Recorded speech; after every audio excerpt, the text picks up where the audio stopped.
नमस्कार दोस्तों, मैं हूं प्रीति मिश्रा और स्वागत है आपका अपने चैनल ओनली न्यूज इंडिया में। आज हम खोलेंगे यूजीएस अधिनियम का कच्चा चिट्ठा। 19 मार्च को क्या होगा? क्या करेंगे सीजीआई? पीएम मोदी फंसेंगे या बचेंगे? तो हमारे साथ है मानस मिश्रा जी, जो ओनली न्यूज इंडिया के हेड हैं। तो आइए जानते हैं उनसे पूछते हैं कि सर, इस अधिनियम का क्या होगा। ये बड़ा सवाल है कि इस अधिनियम का क्या होगा। हर कोई इस बात की जानकारी करना चाह रहा है। बहुत सारे लोग दुविधा में हैं कि अगर स्टे लग गया है तो ये कानून तो खत्म ही है। लेकिन स्टे लगने का मतलब कानून खत्म नहीं है।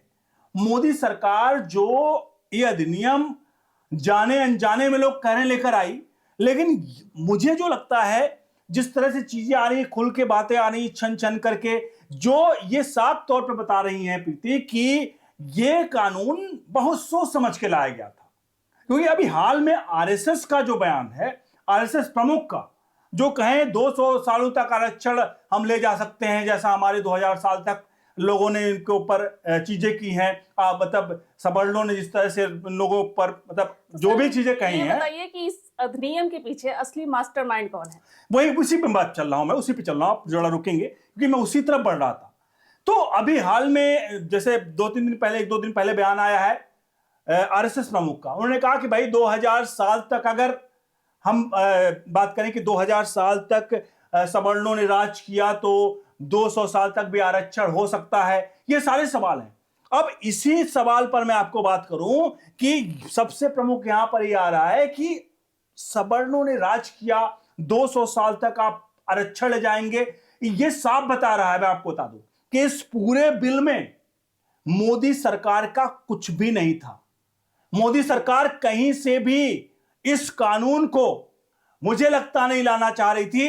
ये पूरा मास्टरमाइंड जो आप लोग सवाल पूछ रहे हैं, ये आरएसएस थी। और नरेंद्र मोदी शायद इस फैसले से अंदर खुश होंगे, क्योंकि वो जब से कानून आया है, अधिनियम आया है, वो चुपचाप है।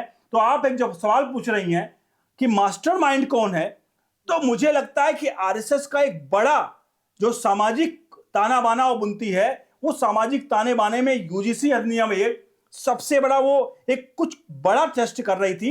ये आने वाले वक्त में पता चलेगा। लेकिन एक बात तो तय है कि 19 मार्च को कुछ ऐसा होगा जो मुझे लगता है कि लोग जिससे कहीं ना कहीं हस्तप्रस बोलाएंगे, भाई हुआ क्या ये। तो सर, इस यूजीसी अधिनियम से सरकार क्या करना चाहती थी? आपने फिर उसी क्रम में सवाल पूछ लिया कि इस अधिनियम से सरकार क्या करना चाह रही थी।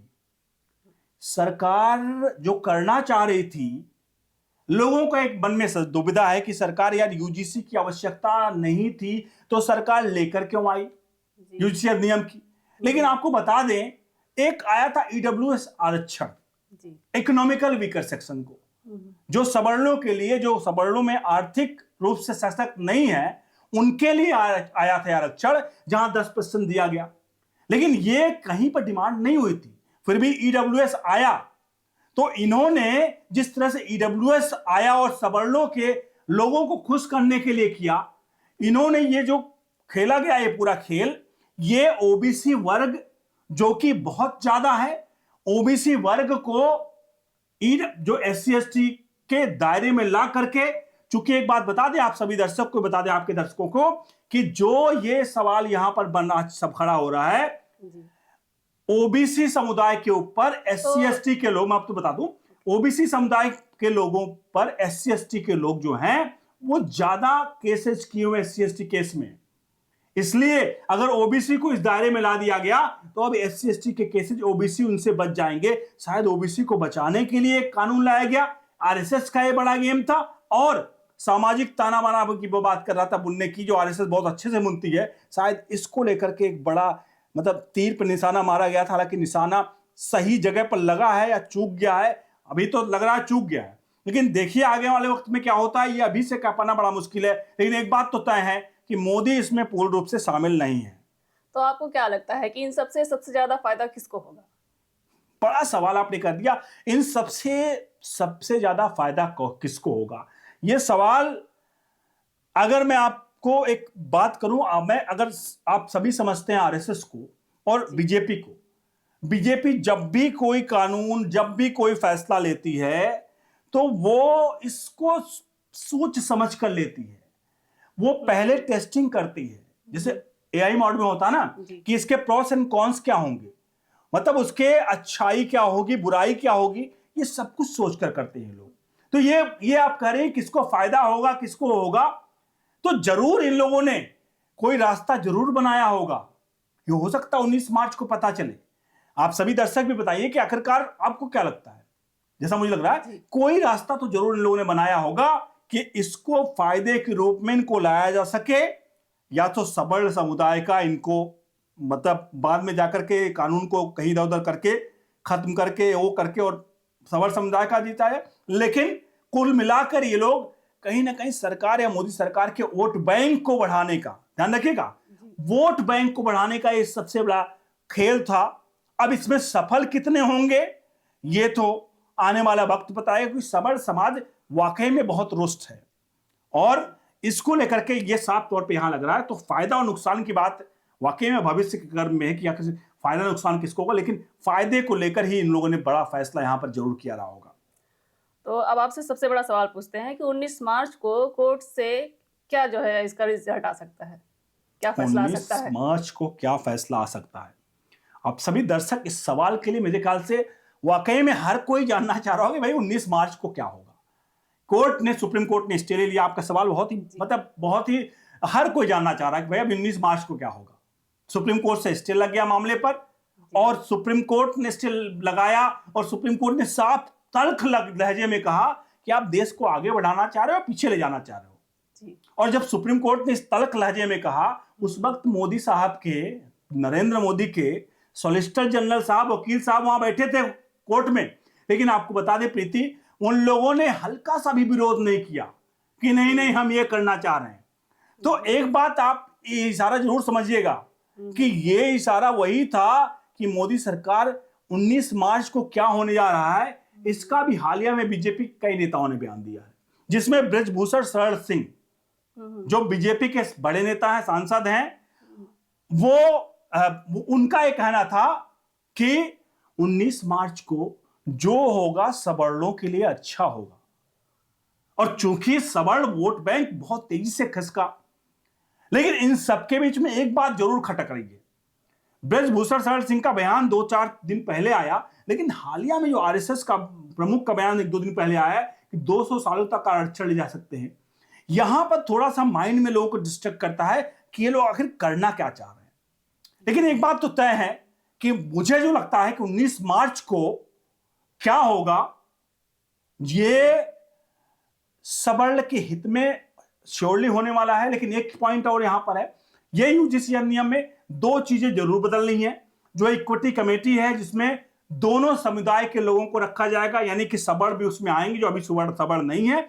दूसरा पॉइंट आपको बता दें, दूसरा पॉइंट है अगर कोई सवर्ण समाज पे कोई ओबीसी एससी वाला यूजीसी अधिनियम के तहत कोई आरोप लगाता है तो आरोप वाला जो आरोप लगाएगा, अब अभी वो कानून में नहीं है, तो उस पर भी अगर गलत आरोप लगाता तो कार्रवाई होगी। ये शायद इसमें ऐड किया जाएगा और मुझे लग रहा है इससे समाज को एक बड़ा मैसेज जाएगा और मोदी सरकार के लिए बड़ी जीत भी होगी। और आरएसएस का जो 2000 सालों तक का जो ये सगुफा छोड़ने का है आरएसएस प्रमुख का कि 2000 सालों तक सवर्णों ने ओबीसी एससी पर राज किया और 200 सालों तक आरक्षण होगा, उससे वो इन जातियों का भी वो पालेंगे अपने ऊपर। और ये हटा करके 2-3 पॉइंट हटा करके इनमें क्लॉजेज को बढ़ा करके सवर्णों का भी विश्वास हासिल कर लेंगे। और वो लाइन जो इनकी थी सबका साथ सबका विकास वाला जो था ना, वो लाइन भी चरितार्थ हो जाएगी। और मुझे लगता है 19 मार्च को ऐसा ही कुछ होने वाला है। तो आपको क्या लगता है इसका सबसे अच्छा सोल्यूशन क्या हो सकता है? देखिए, इस सवाल का जवाब मुझे लगा जो उन्होंने कहा ना कि इसका सबसे अच्छा सोल्यूशन क्या हो सकता है जी। इसका सबसे अच्छा सोल्यूशन तो ये हो सकता है कि चुपचाप सुप्रीम कोर्ट से जो जैसा सुप्रीम कोर्ट फैसला सुनाए, आखिर में वो फैसले पर सुप्रीम कोर्ट पर छोड़ देना चाहिए। मोदी सरकार को कहना चाहिए हमने नहीं किया, सुप्रीम कोर्ट ने किया जो किया। अभी भी उसी रास्ते पर चल रहे हैं लोग कि हमने नहीं किया, सुप्रीम कोर्ट ने किया। आपको बता दें, राम मंदिर सबको पता है किसने बनवाया, लेकिन हर जनता कहती, पब्लिक कहती है, बहुत सारे लोग, अरे मोदी ने थोड़े बनवाए, तो ये तो कोर्ट का फैसला था। तो यही ये लोग कहेंगे हर जगह पे। अगर कुछ भी होता तो कहेंगे यार हमने थोड़ी किया, वो तो सुप्रीम कोर्ट ने किया है, मेरे कहने पे थोड़ी हुआ है। तो यहां पर जब देखिए निगेटिव पॉइंट का बात आएगा तो कहेंगे भैया देखो सुप्रीम कोर्ट ने किया, हमने नहीं किया। और जहां अपनी वाही लूटने होगी कहेंगे अरे सुप्रीम कोर्ट तो कह ही रहा था, हमने भी इसमें किया। तो जहां पॉइंट लेने वाली बात आएगी वहां कहेंगे हमने किया, और जहां लगेगा निगेटिव पॉइंट वहां कहेंगे सुप्रीम कोर्ट ने किया, हमने थोड़ी किया इसको।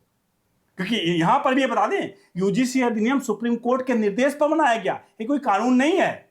यूजीसी अधिनियम सुप्रीम कोर्ट ने निर्देश दिया कि आप एक ऐसा कानून लेकर आइए, मतलब एक ऐसा अधिनियम लेकर आइए। यूनिवर्सिटी ग्रांट कमीशन को कहा कि आप लेकर आइए यूनिवर्सिटीज में, और यूनिवर्सिटी में कानून आया, और मतलब यूनिवर्सिटी ने बनाया वो उस पॉइंट्स को और वो लागू कर दिया गया। ये कोई संसद में बना हुआ कानून नहीं है।